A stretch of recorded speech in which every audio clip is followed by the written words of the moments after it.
All right, everyone. Now we're coming at you with the fourth and final module. It's a module I wish I would have watched in high school, maybe even middle school. But we will be covering how to pick a mentor. So you may not know it right now, but you might have a lot of different mentors in your life. Maybe you're like me. When I was growing up, high school, middle school, I watched a lot of sports, and I idolized Kobe Bryant. I idolized his work ethic and his just had a relentless drive for greatness. My sister, she might not know it, but maybe one of her mentors is Kim Kardashian, because she always watches Keeping Up with the Kardashians and, I don't know, likes to shop where they shop and do what they do. No, that's just a joke. But you get the point. Mentors can be on TV shows that you watch, maybe books that you read. So in this module, we'll go over different types of mentors, how to pick a mentor, how to maintain that relationship, and then how to reap all the benefits of mentorship. So there are many different types of mentors. You can have one that could guide you through life, one through your work decisions, one through sport or athletics, one through college. And then they could also you could be very close with one of your mentors. You could maybe even not even meet one of your mentors ever. So an example of that would be maybe reading an autobiography of maybe a famous president, someone who you really acknowledge, really admire, maybe someone like Barack Obama, who really puts his foot out there and really strives for what he believes in. Or it could be someone extremely close, like your brother. So growing up, I always admired my brother's work ethic, and he always guided me through how to carry myself both on and off the tennis court. So you could have a mentor through life, business, school, sport, and you can have varying relationship levels with your mentor. You can also have as many mentors as you want, but I found it pretty important to maybe have one or two mentors for each of the key areas of your life. So I think I probably have 2 or 3 really close friends that I consider mentors that help guide me through life, and then also 2 or 3 for business and professional decisions, and then maybe 2 or 3 that helped me through sport, just with training, which tournaments to enter, and how to carry myself on the tennis court. And going back through life, I know like a life mentor, that's a pretty general category, but they can help with anything from how to carry yourself through certain social situations. Maybe if you're having a problem at home, how to talk to a family member, how to talk to a friend and not cause any friction. So I found those mentors very beneficial. So growing up in high school, I definitely wasn't close really with any mentors. In middle school and high school, I admired Kobe Bryant because he worked really hard in basketball. He would always write. I read his autobiography, and he always wrote about how he woke up super early. He wasn't afraid to stay in the gym all day and put in the work. And for me, growing up being 5.5 feet tall and wanting to play Division I athletics, that is a role model that I followed, and he really inspired me to put all my effort out on the tennis court. And then in a life mentor that I really admired was Martin Luther King. As again, I was not close with this mentor because I would never have the chance to meet him, but I really admired how he was not afraid to put himself out there and really stand up for what he believes in. I think growing up, a lot of us are afraid what our friends will think of us if we act a certain way. But I think if you really really stand up for what you believe in and put your true self out there, that's gonna result in the best outcome in whatever you do. So yes, you may not think that you have mentors in your life right now, but if you admire someone and you like to think that you carry yourself and model yourself after them, then that could be considered a mentor. But I really think having really deep relationships with mentors is very beneficial.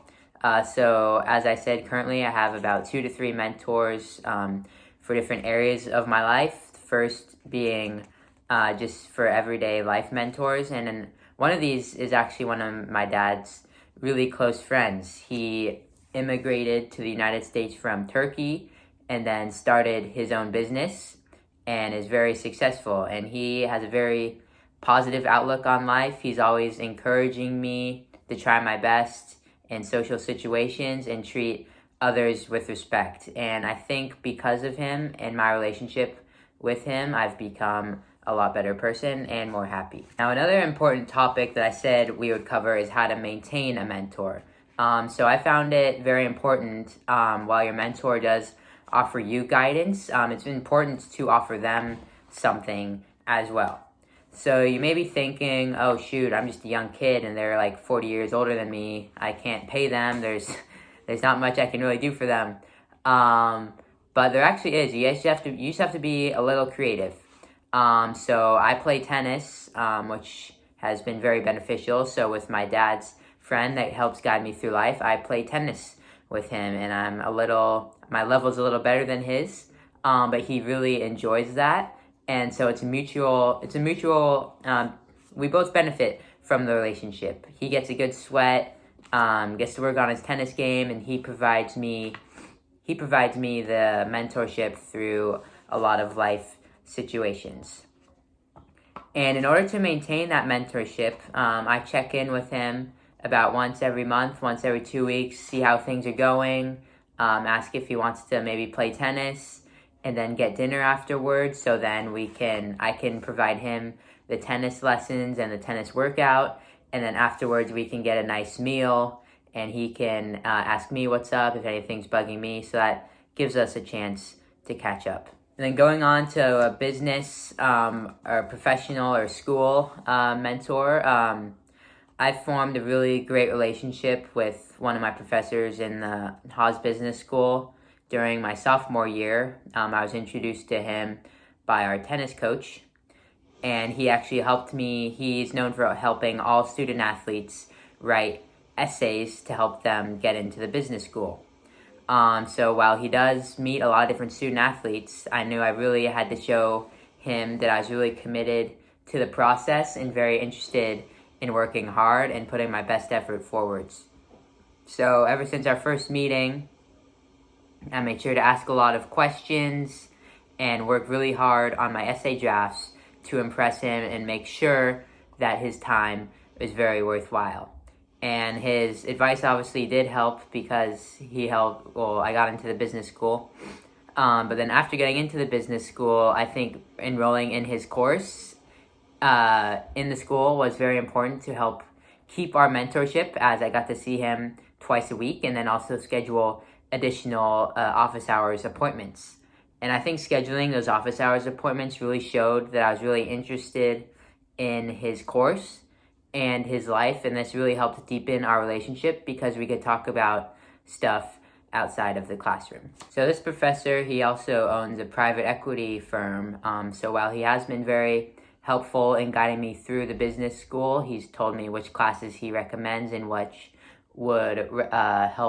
classes would best suit me for certain professions, and also which clubs on campus are important to join, who are the good people to know in the business school. I think that really helped me have an amazing experience. But he also has over 30 years of experience in the finance industry. So he really helped me craft emails to various individuals to show my interest in potential job and internship opportunities. And he also helped me connect with a lot of different industry professionals that he knew. So he has been very instrumental in guiding me through the business school and also through my professional endeavors. So you might be thinking, what did I offer this guy? He wasn't really interested in playing tennis, couldn't really help him there, but I had to get creative. And so doing a lot of the grunt work is not something that I am afraid to do. So even when I wasn't in his class, I would help him prepare papers, maybe prepare a presentation or get do copies for him for a class that he needed help with. So I think that really showed him that I was really willing to go out of my way to help him. And I tried to do this at least once a month just to show that I was really committed. And then we would also get coffee or lunch at least once a month during the school year so we could catch up. He could ask me how things were going in the business school and also with jobs and internships. And I think it really helps. You have to understand that these people really want to help you. They're professors, they're teachers. It's their job to help you, whether it's learn in the classroom or learn about different professions and job opportunities. So if you have that mindset that your professors are interested in helping you, that will help you go out of your comfort zone and make it a little more comfortable to ask them for help. And also my relationship with this mentor has gotten so deep just because I showed him how hard I worked during his class and also helped him outside of the classroom. He helped me with various jobs and internships that I was with my brother at the Outside Lands music concert, and he texted me. He's like, come to the VIP booth. We'll meet there.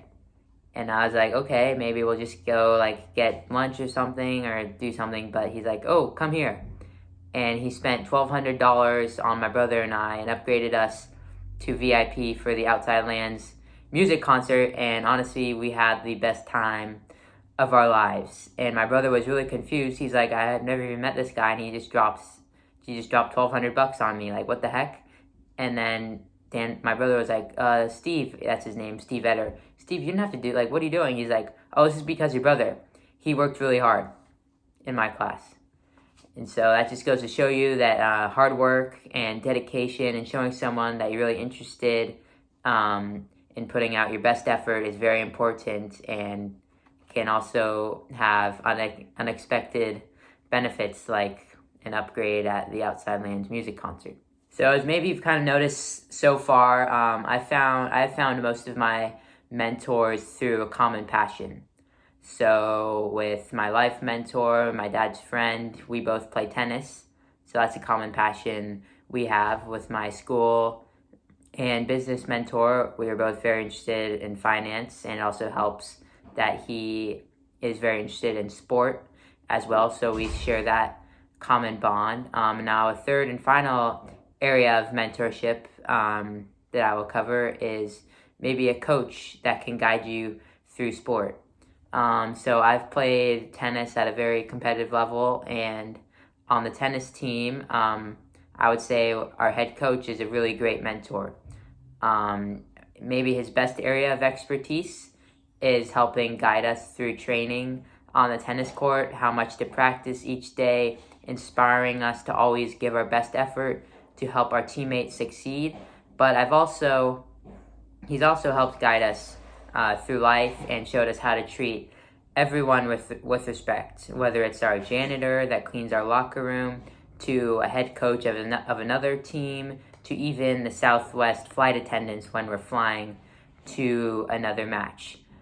So while he does offer a lot of mentorship on the court, you can also observe how he acts in his everyday life and how he always tells us to write thank you cards when we go have dinner at maybe a donor's house, or even when we're just walking off a plane and we see a piece of trash that should have been thrown away, just picking it up and throwing it away. So while mentors can often coach you verbally, it's also important that you observe, see how they act, and carry yourself how they carry themselves. If you do have a mentor that guides you through sport or an extracurricular activity, it's very important to meet with them either off the court or outside of that activity. So if you're in a band, it's important to meet with your director outside of class. While they can offer a lot of mentorship during practice, you're not getting that individual attention that can be really beneficial to carry yourself through life. So what I found is really beneficial, in these times when we're stuck inside all day, I'll email our coach once every 2 weeks, just to check in with him, see if there's anything I can help with, help prepare him for the next season.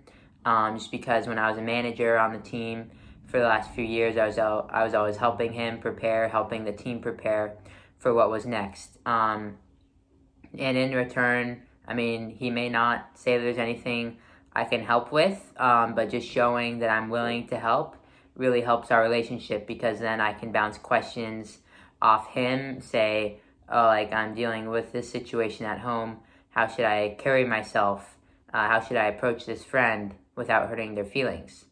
And so I think establishing set times to meet with your mentor outside of practice once every 2 weeks can really reap benefits, because you get that individual attention on how to carry yourself through life, and then that deep relationship can last for a lifetime. So while I may not be on the tennis team anymore, I may be graduating from college in May of 2020.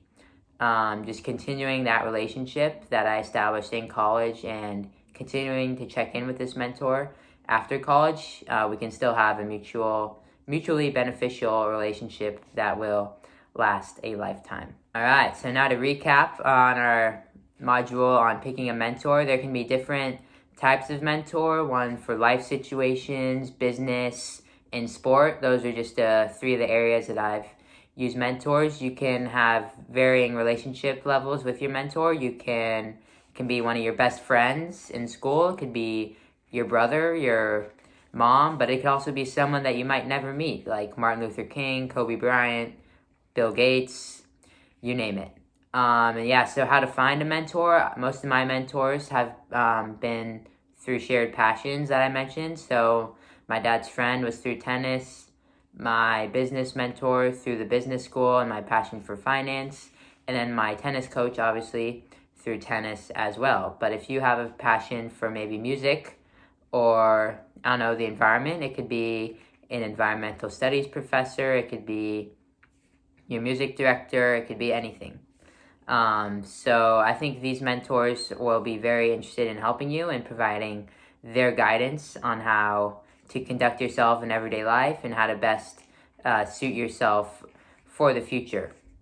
So mentors are very important. It's very important to continuously check in with your mentor. I would recommend once every 2 weeks to continuously deepen that relationship, and also make sure to offer them something in return. So with their guidance, you're using their time, so it's also important for you to offer your time. So sometimes you might have to be creative. You might have to help update a presentation, print some copies for a meeting, maybe even help grade exams if that's legal. But yeah, so just make it a mutually beneficial relationship, and that will help deepen your relationship with your mentor.